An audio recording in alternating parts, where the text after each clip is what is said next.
Vamos a continuar el día de hoy con el debate, la discusión y el intercambio de ideas del libro Historia del tiempo del Big Bang a los agujeros negros de Stephen Hawking.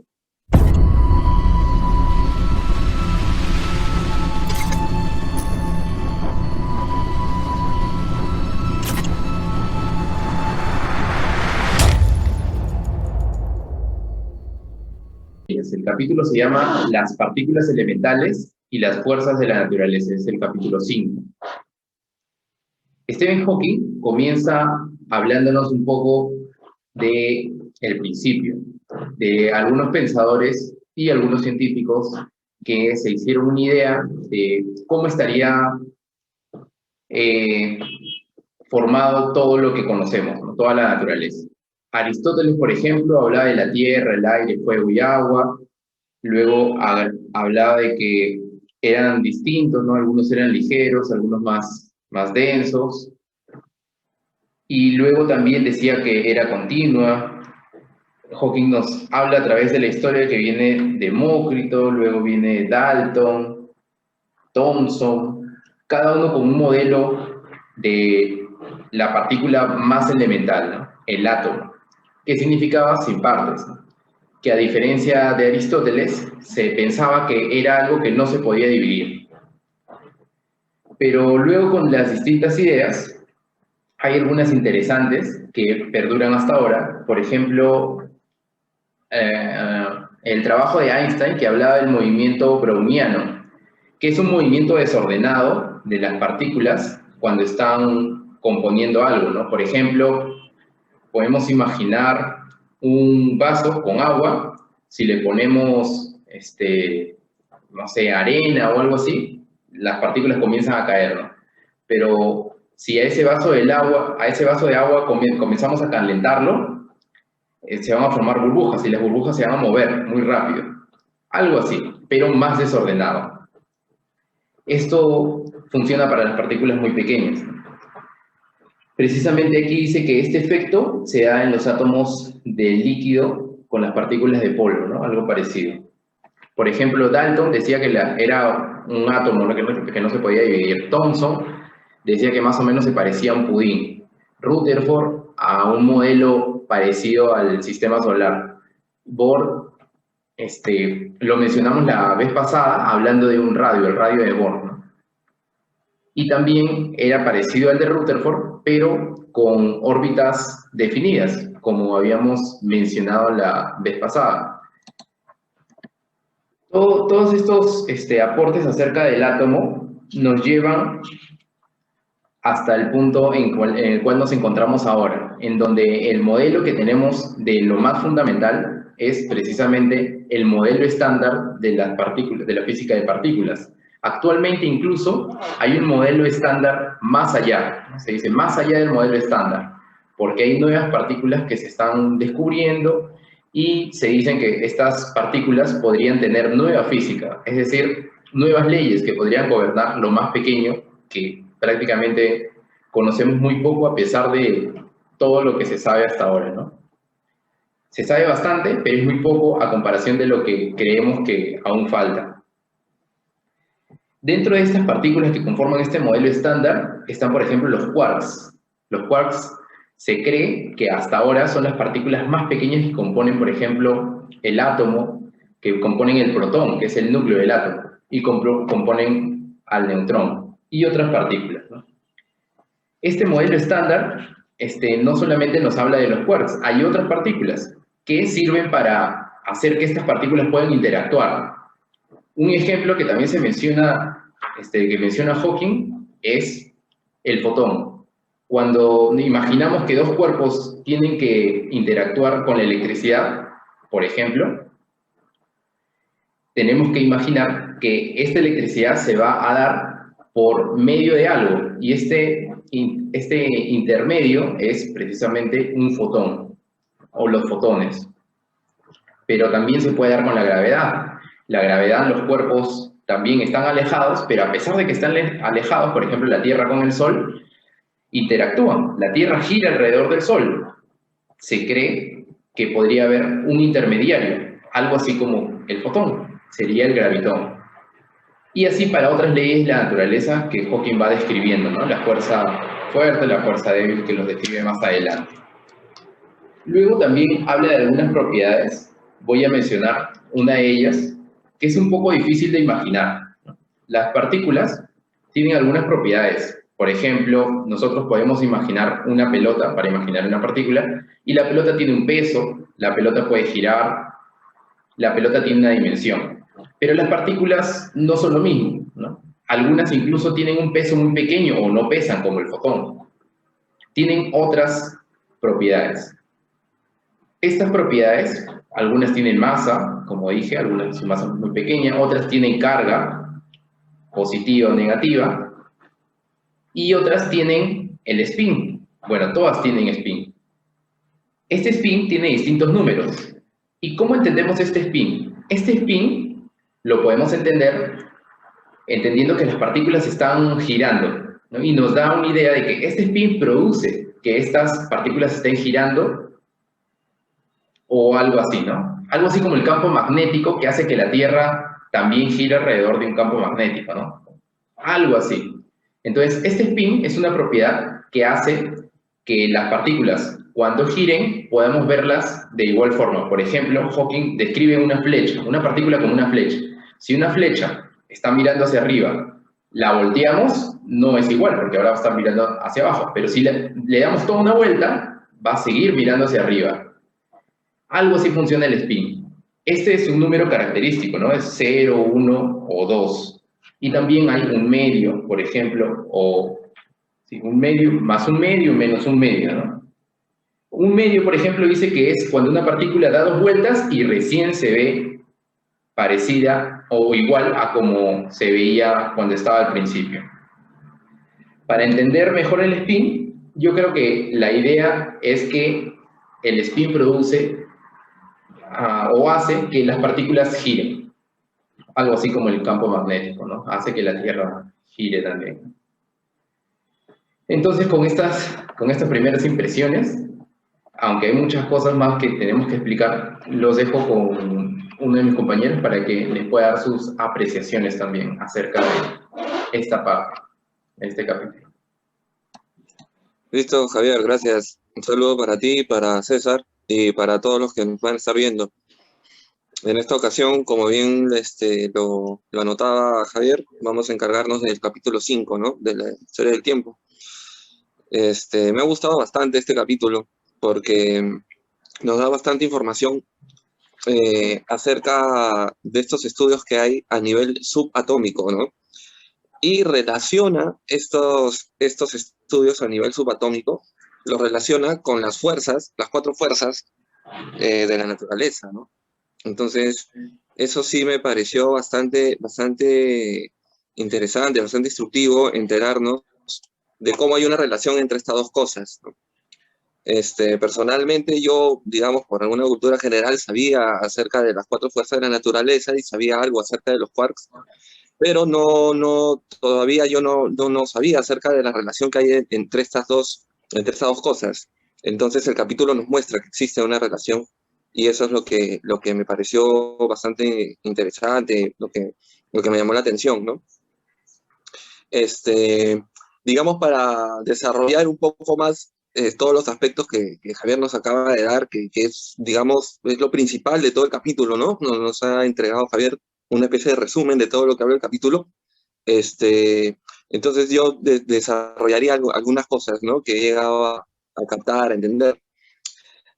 Por ejemplo, cuando habla de los quarks, que como bien dijo Javier, vienen a ser digamos, estos ladrillos, ¿no? Fundamentales, que son los que constituyen los neutrones y protones, ¿no? Porque el electrón sí no está constituido por los quarks, ¿cierto? Los electrones no, pero los protones y los neutrones que forman el núcleo sí. Entonces, digamos que hasta cierto momento de la historia se creía que los protones y neutrones eran pues lo más mínimo, ¿no? Pero sin embargo había algo más mínimo, ¿no? Algo de aquello que estaba constituido los protones y neutrones que eran estos quarks. Y que los quarks tienen también diferentes nombres, ¿no? Hay 6 clases de quarks, nos cuenta Hawking que existen, ¿no? Que es el arriba, abajo, extraño, encanto, fondo y cima, ¿no? Empiezan a ponerle nombres un poco más graciosos, ¿no? Empiezan a jugar un poco con los nombres y no se ponen, digamos, tan conservadores, ¿no? Como en antaño, que se le ponían, pues, nombres que salgan de raíces griegas, de palabras griegas, digamos que empiezan a jugar un poco más con eso. Y que es algo que se dio también, por ejemplo, en la arqueología, ¿no? Cuando descubren a Lucy, al primer Australopithecus, le ponen Lucy por Lucy in the Sky with Diamonds de los Beatles. Entonces empiezan a jugar con estas cosas y ya no ponerse tan solemnes, ¿no? Y que me parece que está muy bien, ¿no? Así que hay que tomárselo así. Entonces habían estos 6 quarks, y me parece que los que más manejan, los que más suelen manejar son los arriba y abajo, ¿no? Creo que Hawking no nos detalla mucho cuándo utilizan los que son extraños, encanto, fondo y cima, no nos habla mucho de ello, pero sí nos dice que arriba y abajo, en diferentes combinaciones, de arriba y abajo, forman un neutrón, forman un protón, ¿no? Después viene el tema también del spin, que también lo había explicado Javier, y que Hawking lo desarrolla un poco más cuando nos dice que el spin viene a ser cómo se muestra la partícula en diferentes direcciones. Eso es lo que Hawking nos dice, ¿no? El spin es cómo se muestra la manera en que se muestra la partícula en diferentes direcciones. Entonces, para esto nos da diferentes valores. Nos da el valor 0, 1, 2 y un medio. Digamos que esos son los 4 valores que nos pone de ejemplo Hawking, ¿no? No quiere decir necesariamente que sean los únicos valores, pero nos da ese ejemplo en esos 4 casos, donde nos indica que cuando una partícula tiene spin 0, ¿qué se entiende cuando se dice que una partícula tiene spin 0? Quiere decir de que va a aparecer la misma siempre en cualquier dirección. Y nos pone ejemplo como un punto, ¿no? Un punto es un punto y siempre será un punto y siempre se verá igual, no importando en qué dirección lo veas o en qué dirección esté. Claro que estamos hablando de manera metafórica porque por concepto un punto no puede estar mirando hacia un lado o hacia el otro, ¿no? Pero digamos, haciendo una analogía, vendría a ser como un punto que siempre está así, ¿no? Después nos habla del spin 1. ¿Cuándo decimos que tiene spin 1 en una partícula? Cuando necesitas girarla completamente, 360 grados, para que recién sea la misma, ¿no? Como bien decía Javier, y Hawking nos pone el ejemplo de esta carta del as de espadas, ¿no? Nos pone ahí un as de espadas donde se ve que la punta de la figura del as está hacia arriba, ¿no? Entonces, claro, si tú volteas la carta a 180 grados, va a estar hacia abajo, entonces no es lo mismo. Tienes que darle toda la vuelta completa para que se haga lo mismo, ¿no?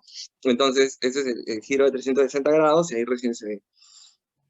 Después el spin 2 viene a ser aquella que se ve igual, pero necesitas girarla solamente 180 grados. Y nos pone pues la carta de la reina de corazones, ¿no? Entonces la reina de corazones pues, tiene una cabeza arriba, una cabeza abajo, entonces la gira 180 grados, media vuelta y ya está lo mismo.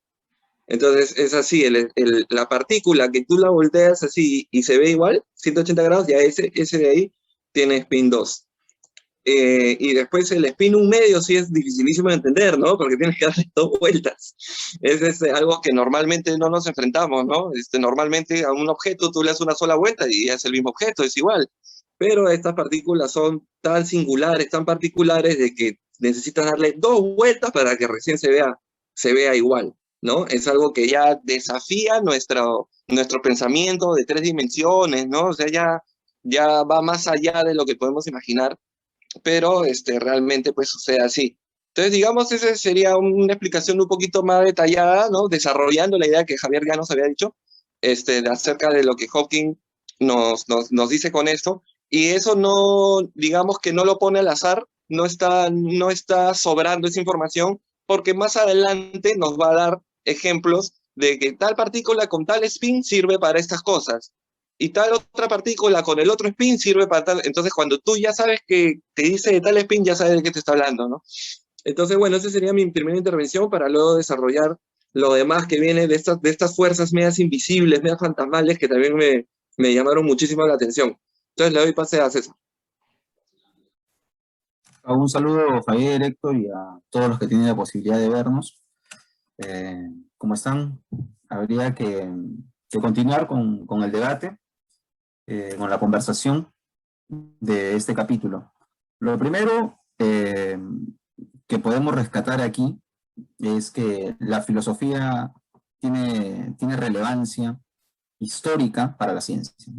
Recordemos que la ciencia era parte de la filosofía al inicio, ¿no? Todo el pensamiento se acumulaba dentro de la filosofía, ¿no? Casi todo el ámbito del saber en la antigüedad estaba dentro de la filosofía. Por eso mismo es que Stephen Hawking pone en este capítulo las posiciones filosóficas que hasta el día de hoy se siguen manteniendo, ¿no? De los presocráticos, y también menciona Aristóteles. Lo primero es el tema del átomo, ¿no? Si esta unidad es divisible, o sea, se puede dividir infinitamente, o si no, o si está compuesta precisamente de ciertas partículas que ya no pueden dividirse más, que pueden ser los electrones, los protones, los neutrones, o si podemos seguir desgajándola hasta una unidad más elemental que son los quarks. Que, dicho sea de paso, como nos menciona el autor, viene de un juego de palabras hecha por James Joyce, ¿no? Del escritor del Ulises, Dublineses, Retrato de un artista adolescente, ¿no? Ese escritor propone un juego de palabras, el tema del quarks, que es en realidad cuarto, y él le pone una K al final, ¿no? Y con ese juego de palabras es que surge esta palabra para la física. Lo mismo que mencionaba Héctor hace un momento. El tema de romper la solemnidad y hacer que la ciencia sea más, menos solemne y más cotidiana, ¿no? No tratar de complicar más lo ya complicado, ¿no? Con los nombres. Eso por una parte. Luego, con el tema de la filosofía y ese tema del quarks, el nombre. Luego, para no repetir lo que mencionaba Javier y Héctor, yo quisiera ya entrar al tema de estas categorías o fuerzas, categorías que menciona en este capítulo. La primera, la gravedad, que es la fuerza más débil, ¿no? Y es interesante esto, ¿no? Es interesante cómo el autor no solo va a exponer la teoría física, sino que tiene mucho de construcción literaria el libro, ¿no? O sea, no está poniendo simplemente, no es un libro de texto, no es un libro simplemente para llevar al colegio y unos ejemplos y unos ejercicios para resolver, sino que está tratando de hacer una construcción y de llevarnos a través del libro como literatura lo que es ciencia, ¿no? Entonces nos está explicando, como decía Héctor, ciertas características que luego le va a ayudar a sustentar la construcción de la historia, ¿no? Que en realidad es la teoría. Entonces, nos va ahora a mencionar estas fuerzas, estas categorías. La primera, que es la gravedad, que nos menciona que es la fuerza más débil. Luego, la electromagnética, que actúa con todas las partículas. Si es electromagnética, tenemos que entender que actúa sobre todas las partículas que tienen carga, pues, ¿no? Porque las que no tienen, no podría actuar la electromagnética, pues sería imposible, ¿no? Porque no tienen carga. Entonces, esa sería la segunda categoría.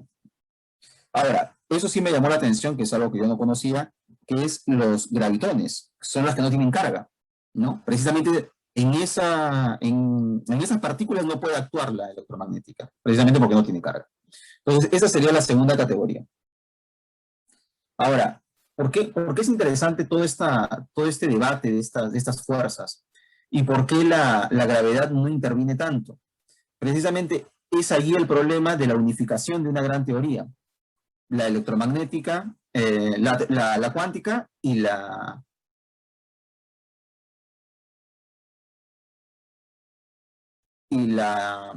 electromagnética en la cuántica y la electromagnética en lo que tenemos más, en lo micro, en lo pequeño. Es precisamente eso lo que quiere unificar esta gran teoría totalizadora o unificadora. Ahora, el tema de las cargas. ¿Por qué las cargas sí nos resultan tema de investigación en lo micro y no en lo macro?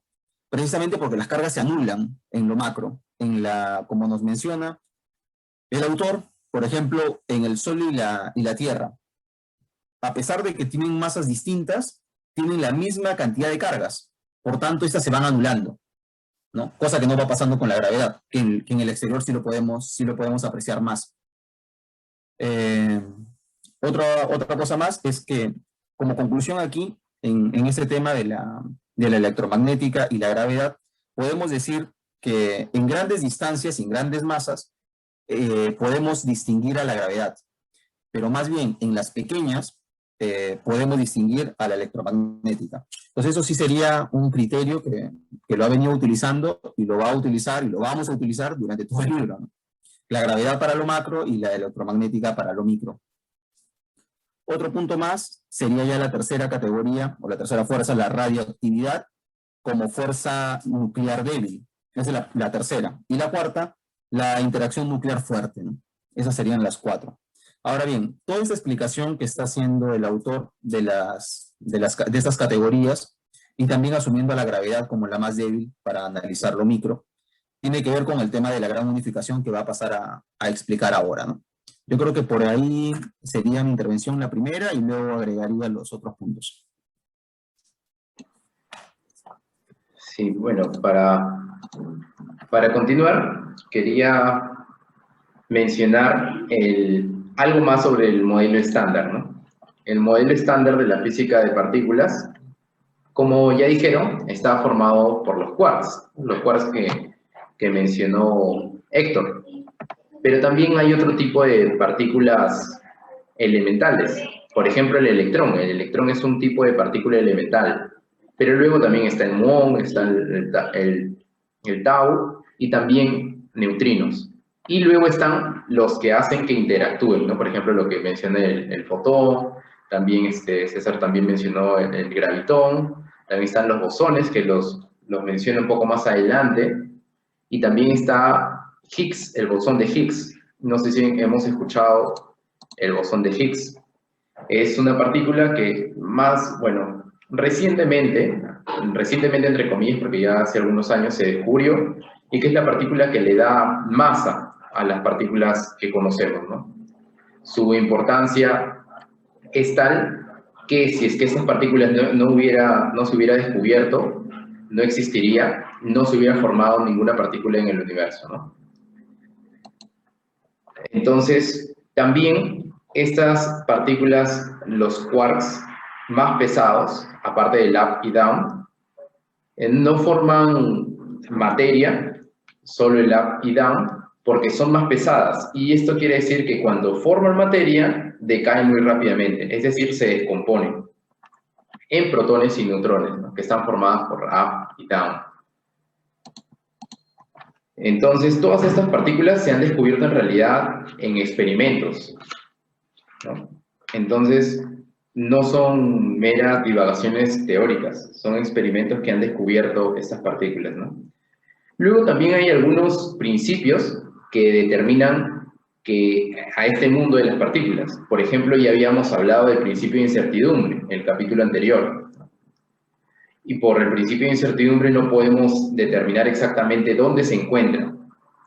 Es por eso que esta característica hace que el modelo atómico ya no sea como lo imaginaba Dalton o Rutherford o Thomson, ¿no?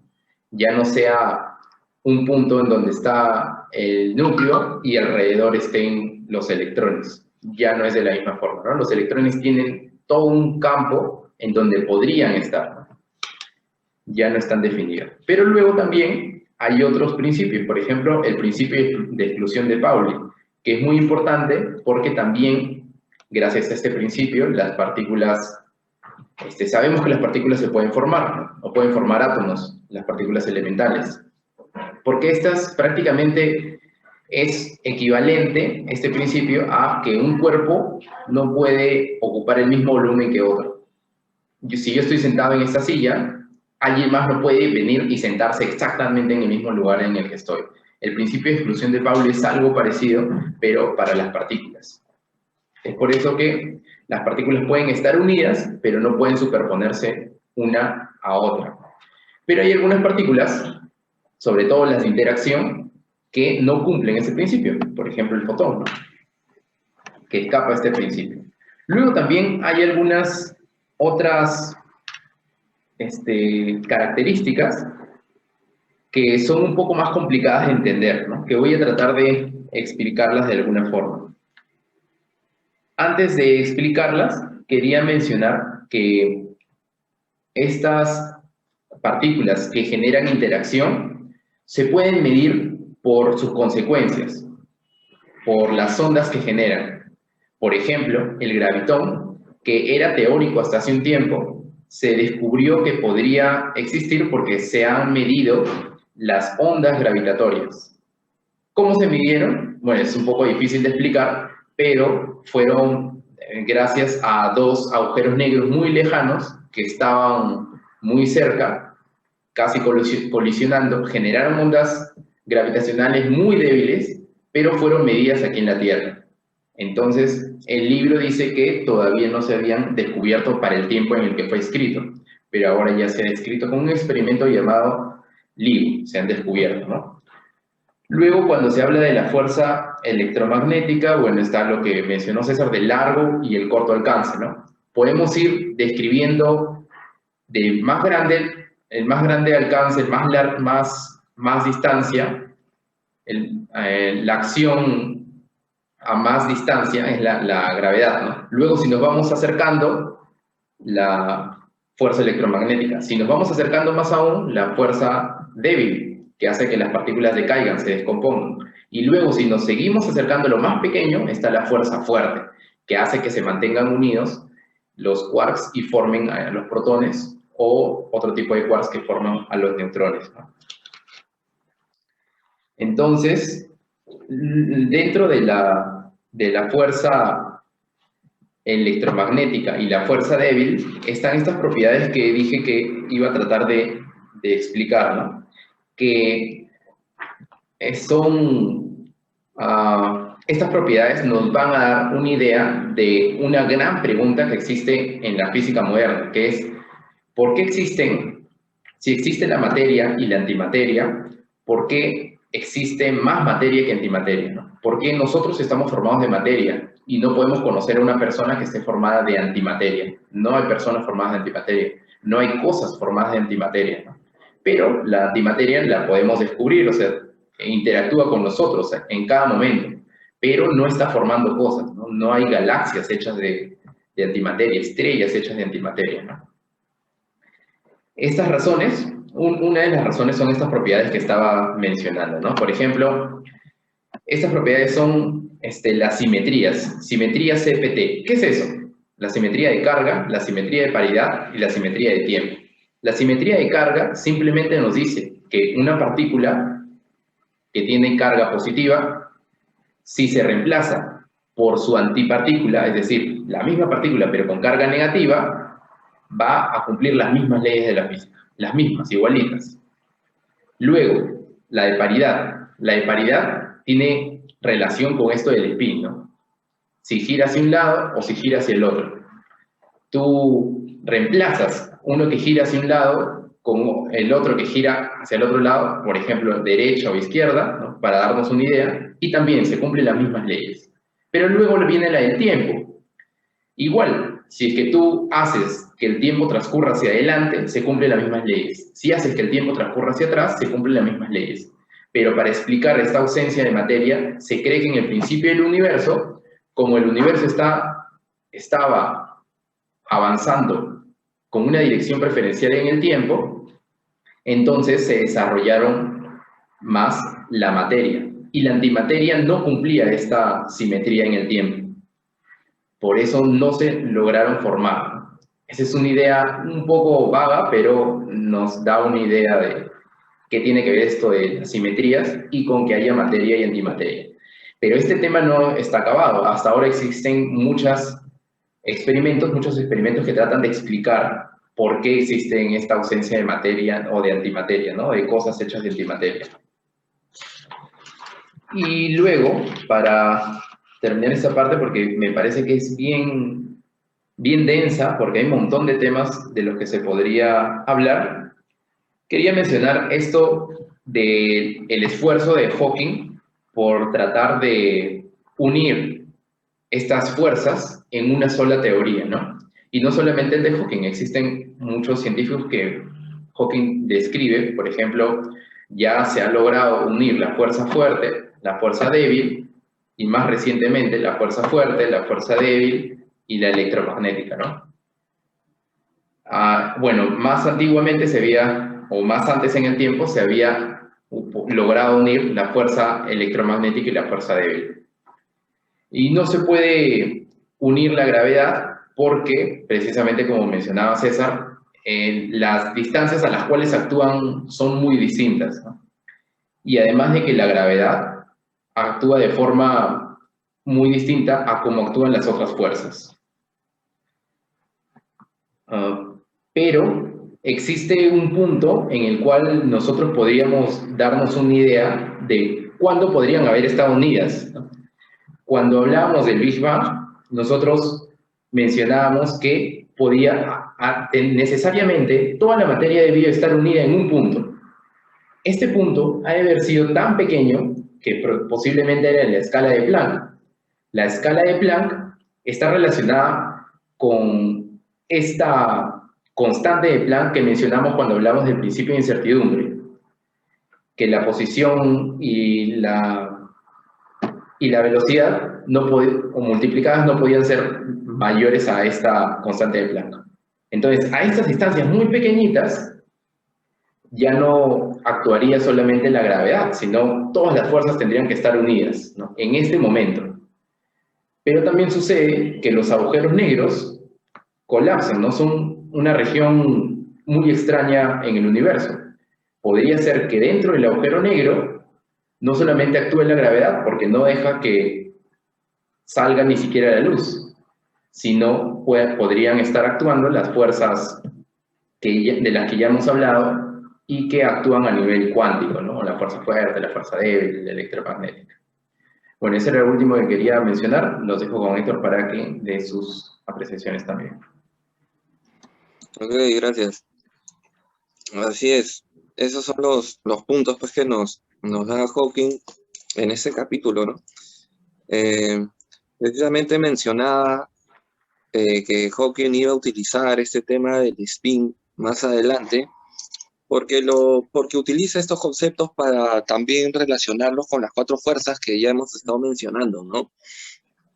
Porque nos dice de que, por ejemplo, la gravedad viene a ser transmitida por los gravitones que han mencionado ustedes, y nos da el dato de que estos gravitones tienen spin 2, ¿no?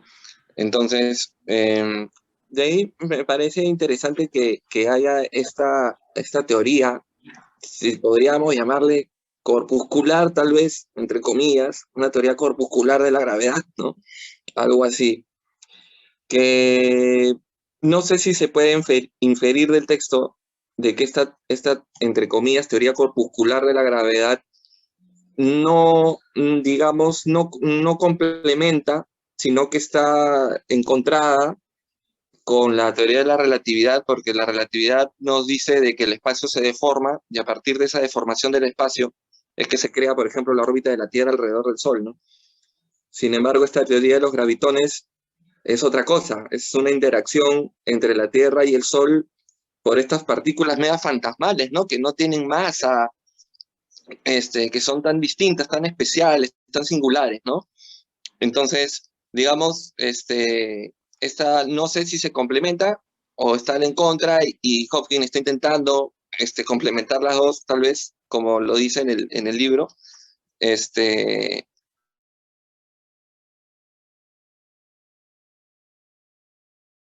Después, dice por ejemplo, en la fuerza electromagnética, lo que ocurre es de que esta fuerza está transmitida a través de los fotones, y que estos fotones son de spin 1, ¿no? Ahí también utiliza el spin.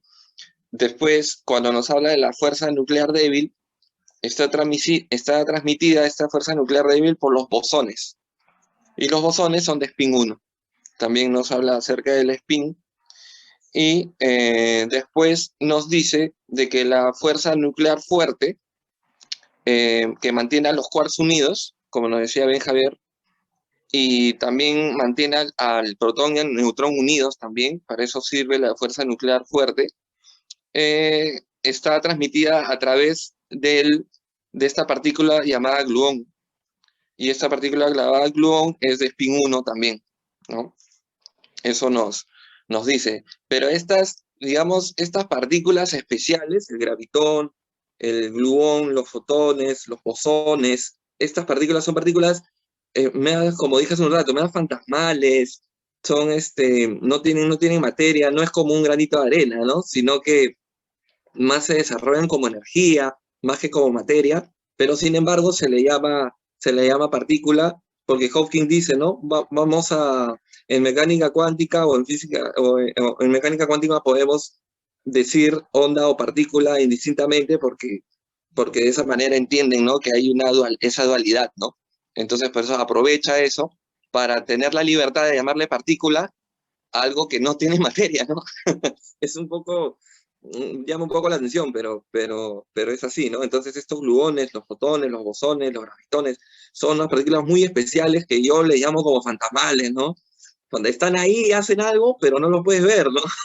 Una cosa así, ¿no? Como un ánima, un fantasma, pero que no se le puede ver, ¿no? No esos fantasmas que sí se le ven.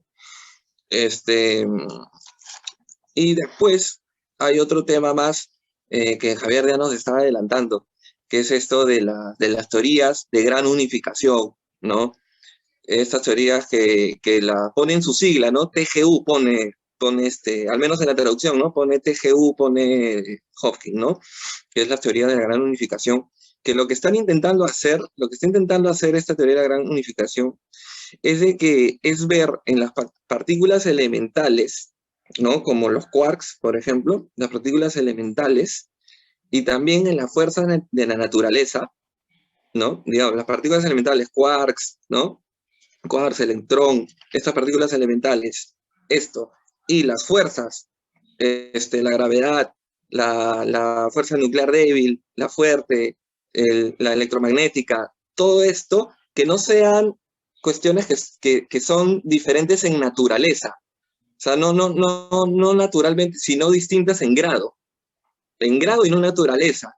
Eso es lo que se intenta, ¿no? O sea, así como, por ejemplo, el hielo y el agua que sale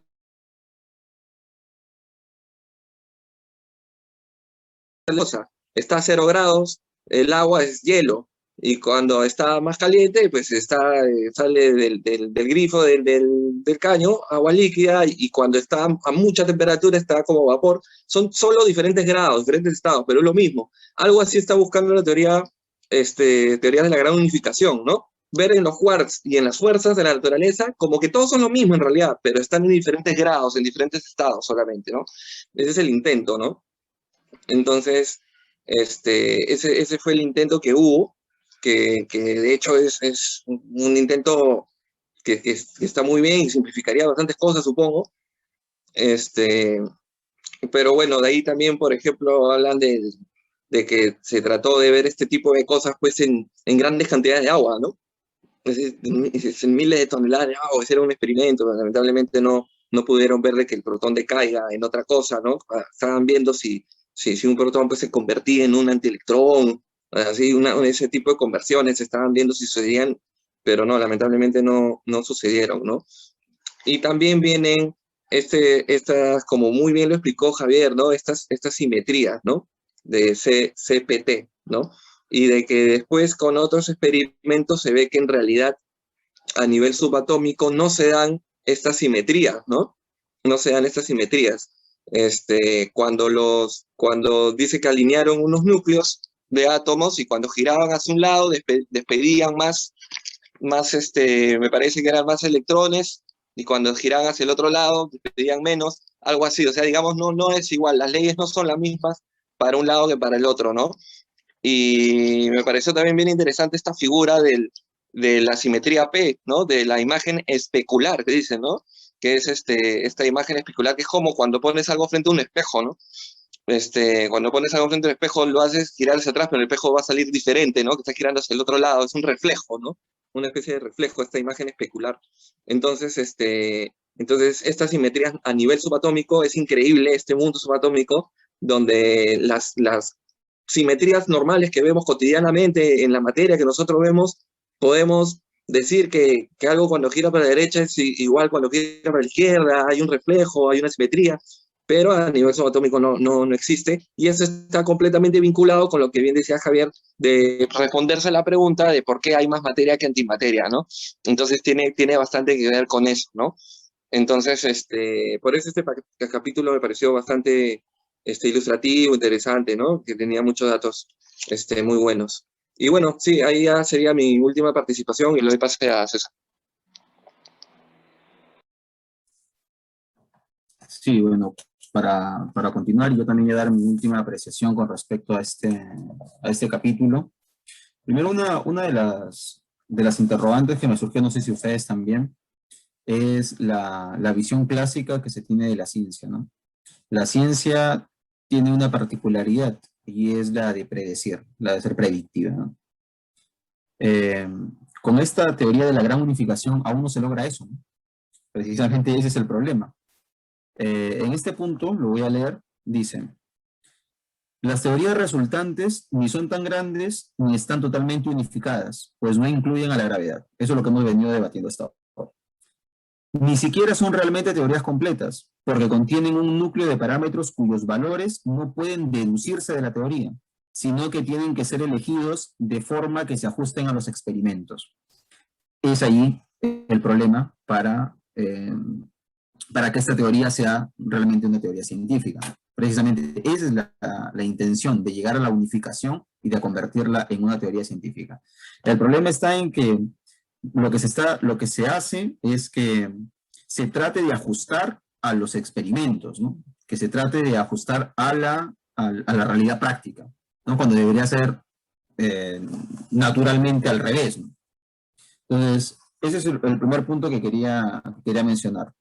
Luego, me parece que en este capítulo Stephen Hawking sí tiene mucho de hacerlo un poco más ameno, ¿no?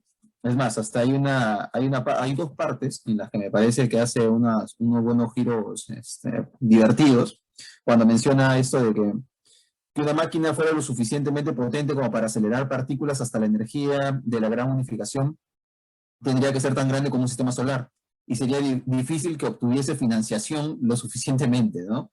Entonces, tendría que ser tan grande como el universo, pero sería un poco complicado que lo financien, dice él, ¿no?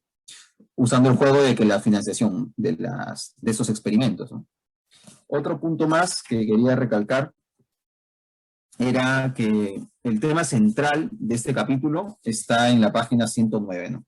En la página 109, por lo menos de esta edición, ¿no? De esta edición, se menciona el inicio del universo y precisamente el tema de la materia y la antimateria. ¿Cómo podemos nosotros más o menos calcular que nuestra galaxia, por lo menos, es una galaxia joven, por la cantidad de materia y no de antimateria? Eso es lo que nos dice Stephen Hawking en el libro. Nos dicen, la materia de la Tierra está formada principalmente por protones y neutrones, que a su vez están formados por quarks, como lo hemos explicado, ¿no? Que son los elementos más pequeños. No existen antiprotones y antineutrones, y de hecho, obviamente, ni antiquarks, ¿no?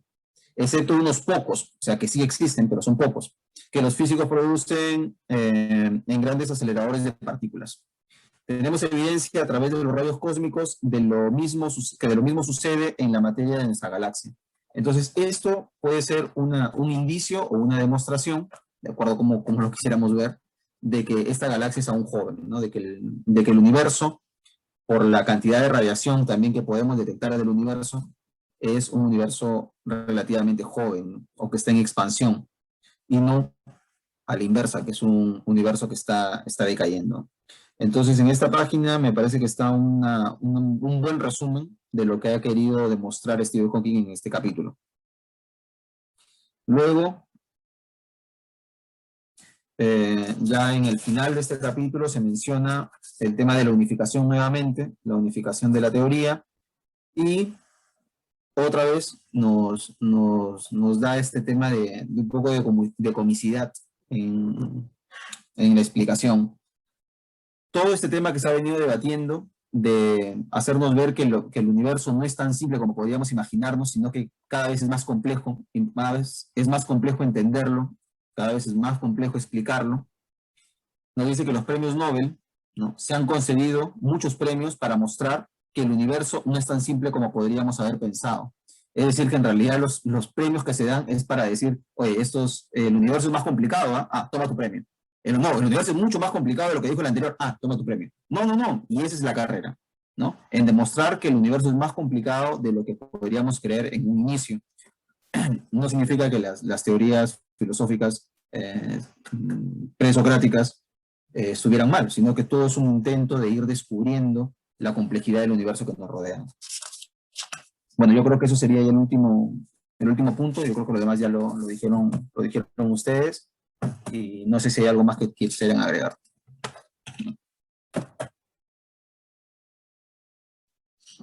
Si no, no sé, Javier, Héctor, si no hay nada más, habría que decirles... Quería comentar algunas cosas.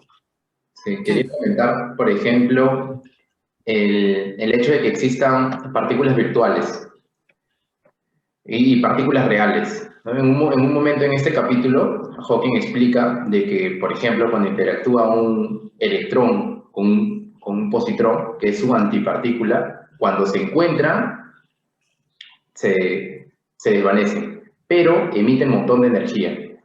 Pero cuando se encuentran, hay una partícula virtual que aparece, que no la podemos, se dice virtual porque no está en la realidad, ¿no? Que hace que interactúen, que es el fotón, ¿no? Esto nos da la idea y produce la teoría o la hipótesis de que en el vacío no es completamente vacío, sobre todo cuando hablamos de un vacío cuántico, porque hay partículas virtuales. Esa es la idea de las partículas virtuales, ¿no? De que no están en la realidad, pero podrían aparecer como energía, ¿no? Gracias a la interacción de otras partículas, por ejemplo, materia con antimateria, ¿no? Javier, ¿Sí? es una consulta que quería hacerte. Estos gravitones es como una especie de teoría de la gravedad, ¿no? Como que fueran partículas virtuales que explican la fuerza de la gravedad. ¿Y qué relación tiene esto con la deformación del espacio de la teoría de la relatividad? O sea, ¿estas dos teorías de los gravitones y la deformación del espacio se complementan o son contrarias? No, es que deberían complementarse, ¿no? Pero ese es el trabajo de tratar de unir las teorías en una unificación, ¿no? Una teoría de unificación, en donde este gravitón pueda explicar esta deformación del espacio-tiempo. ¿No? Pero todavía no hay una teoría... Sería lo mismo de los micro y los macro, ¿no? Sí. El gravitón en la mecánica cuántica y la gravedad como la entendemos en lo macro, digamos, ¿no? Ajá. Claro, porque es una forma completamente diferente de entender la gravedad, ¿no? A través de los gravitones es algo bastante distinto que entenderlo a partir de una deformación del espacio, ¿no? Sí, sí, claro. Una fuerza o una partícula. Claro, es que es algo así como para que haya interacción, tiene que haber una partícula que lleve esa interacción. Me dicen el gravitón. Bueno, otra cosa que quería mencionar es que a gran escala ya decíamos que funciona la gravedad, ¿no? Y vamos reduciendo el tamaño y tenemos otras fuerzas. Pero estas fuerzas no solamente van apareciendo, sino que además son más fuertes mientras estamos en escalas más pequeñas, ¿no? Así no nos parezca, la gravedad es mucho más débil que la electromagnética y 1000 veces mucho más débil que la fuerza débil y que la fuerza fuerte, ¿no? Otra cosa es lo de los experimentos. Existen experimentos muy alucinantes relacionados a la física de partículas, ¿no? A estas partículas muy pequeñas, donde se gasta un montón de dinero, justo hablando de la financiación, ¿no? Existen experimentos, por ejemplo, que son gigantescos como el LHC, que hasta el 2015 dicen que en luz gastaban 6.000 millones de dólares.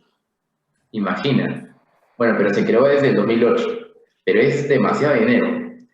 Y además de estas cosas extrañas es que hay experimentos bajo el agua, hay experimentos en la Antártida, hay experimentos que utilizan los bloques de hielo debajo del piso de la Antártida para tratar de tener información de estas partículas que no interactúan fácilmente, ¿no? Y bueno, es un mundo recontra alucinante porque las formas en cómo capturar esas partículas que son casi fantasmales, como decía Héctor, son prácticamente creativas, muy, muy alucinantes. Ajá. Bueno, ese es lo último que quería comentar. Sí, sí. Entonces, Yo creo que sería lo último y lo que siempre les decimos, ¿no? Suscríbanse, den un like y difúndanlo, rótenlo si pueden y déjenos sus comentarios. nos vemos. Nos Vamos. vemos.